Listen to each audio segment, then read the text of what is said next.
টিহুৰ বালাবৰীত শ্ৰীকৃষ্ণৰ ফুলদৌল মহোৎসৱত ভক্তৰ ভিৰ। টিহুৰ সমীপৰ মাখিবাহা গাঁৱৰ বালাবৰী চুবুৰীৰ ঐতিহ্যমণ্ডিত শ্ৰী শ্ৰী বংশীগোপাল মহাপ্ৰভুৰ মন্দিৰ প্ৰাংগণত পৰম্পৰাগতভাৱে উদযাপিত হৈ অহা শ্ৰীকৃষ্ণৰ ফুলদৌল মহোৎসৱ এইবেলিও দেওবাৰৰ পৰা তিনিদিনীয়া বৰ্ণাঢ্য কাৰ্যসূচীৰে অনুষ্ঠিত হয়। সোমবাৰে দ্বিতীয় দিনা পুৱা ভাগৱত পাঠৰ পিছত আৰম্ভ হোৱা হোমযজ্ঞ অঞ্চলটো ভক্তৰ সমাগমেৰে মুখৰিত হৈ পৰে। এই হোমযজ্ঞত উপস্থিত হৈ সেৱা লয় মন্ত্ৰী ৰঞ্জিত কুমাৰ দাসে। দৌল মহোৎসৱৰ দুপৰীয়া পুষ্পাঞ্জলি প্ৰদান, ভক্তৰ বাবে ভোগ বিতৰণ, আবেলি আয়তীৰ নাম পৰিৱেশন আৰু সন্ধিয়া নাগৰা নাম পৰিৱেশন কৰা হয়। মঙলবাৰে খুৱেৰী উৎসৱেৰে সামৰণি পৰিব শ্ৰীকৃষ্ণৰ ফুলদৌল মহোৎসৱৰ। এইবেলি আমাৰ 115 সংখ্যক শ্ৰী শ্ৰী কৃষ্ণৰ ফুলদৌল মহোৎসৱ শ্ৰী শ্ৰী বংশীগোপাল মন্দিৰ প্ৰাংগণত অনুষ্ঠিত হৈ আছে আৰু আজি আমাৰ দ্বিতীয় দিন। এই দ্বিতীয় দিনাখন আমাৰ বিভিন্ন কাৰ্যসূচীৰে এতিয়ালৈকে মানুহে ভৰপূৰ হৈ পৰিছে।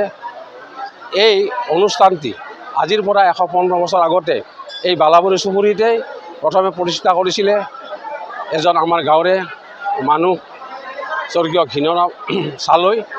তেখেত এই বিগ্ৰহটো তেখেতে বৰমাখিবাহাৰ ডেকা পৰিয়ালৰ পৰা আনিছিলে আৰু তেখেতসকলে তেওঁক দান কৰিছিলে আৰু সেই মৰ্মে তেওঁ এই মূৰ্তিটো আনি ইয়াতে স্থাপন কৰিছিলে। তেতিয়া তেওঁ এই শ্ৰী শ্ৰী কৃষ্ণৰ ফুলদৌল ভাগি নিজাববীয়াকৈ তিনিদিনীয়াকৈ পালন কৰিছিলে। সেই সময়তো এই অঞ্চলৰ মানুহ আহি তেখেতৰ ঘৰত ভৰপূৰ হৈ পৰিছিলে আৰু প্ৰায় 40 বছৰমান কৰাৰ পাছত 1940 চনত তেখেতৰ মৃত্যু হয়।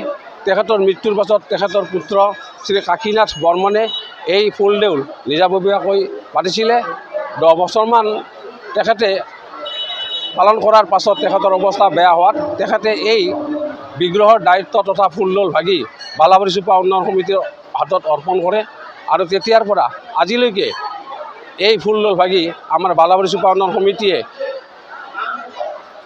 একেবাৰে নিৰন্তৰে তাৰমানে চলাই লৈ আহিছে।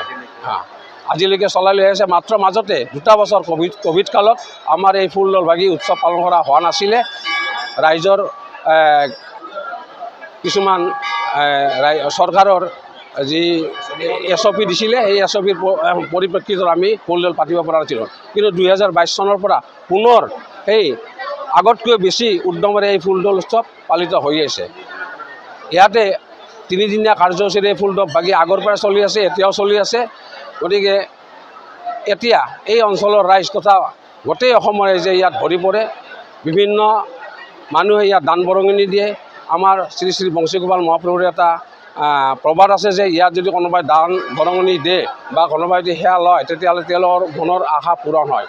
তদুপৰি আৰু এটা কথা আছে যে যিবিলাক নিয়ন্ত্ৰণ দম্পতি থাকে তেখেতসকলে যদি আহি ইয়াতে তেখেতসকলে সেয়া অৰ্পণ কৰে তেতিয়া তেখেতসকলৰ ল'ৰা ছোৱালী জন্ম হয় বুলি কয়। কিন্তু সেই মৰ্মে আজিলৈকে এই কাৰ্যটো চলি আছে।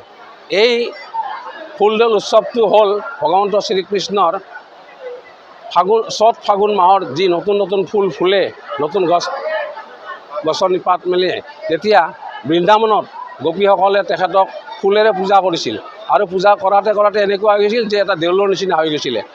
সেই হেতুকে এই বহাগ মাহৰ যিটো পূৰ্ণিমা তিথিত কৰে এইটোক ফুলদৌল বুলি কোৱা হয় বুলি আমাৰ মহাপুৰুষসকলে কৈ গৈছে আৰু প্ৰবাদ আছে।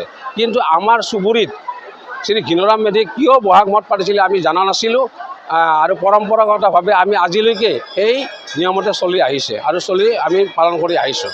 গতিকে এতিয়া আমাৰ সমগ্ৰ এই অঞ্চলৰ মানুহে এই ফুলদৌলটোলৈ অপেক্ষা কৰি থাকে।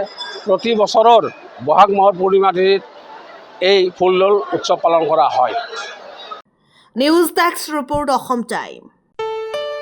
ঘৰত আনন্দ আৰু সম্পৰ্কৰ চমক বজাই ৰাখিবলৈ জৰুৰী হৈছে সকলো আনন্দময় মুহূৰ্তত মৰমৰ উপহাৰ দিয়াটো। সেইবাবে মধুশ্ৰী জুৱেলাৰ্ছে আনিছে সকলো ৰঙীন ক্ষণৰ বাবে বিশেষ গহনা। হীৰাৰে হওক, সোণৰে হওক বা ৰূপৰে হওক, শ্ৰেষ্ঠ ডিজাইনছ আৰু হলমাৰ্কযুক্ত গহনাই ৰাখে সম্পৰ্কক নিখুঁত। তেনেহ'লে আজিয়ে আনক আনন্দ মধুশ্ৰী জুৱেলাৰ্ছৰ সৈতে। যোগাযোগ কৰক 7028000341 নাইবা ভিজিট কৰক LNB ৰোড নলবাৰী অসম।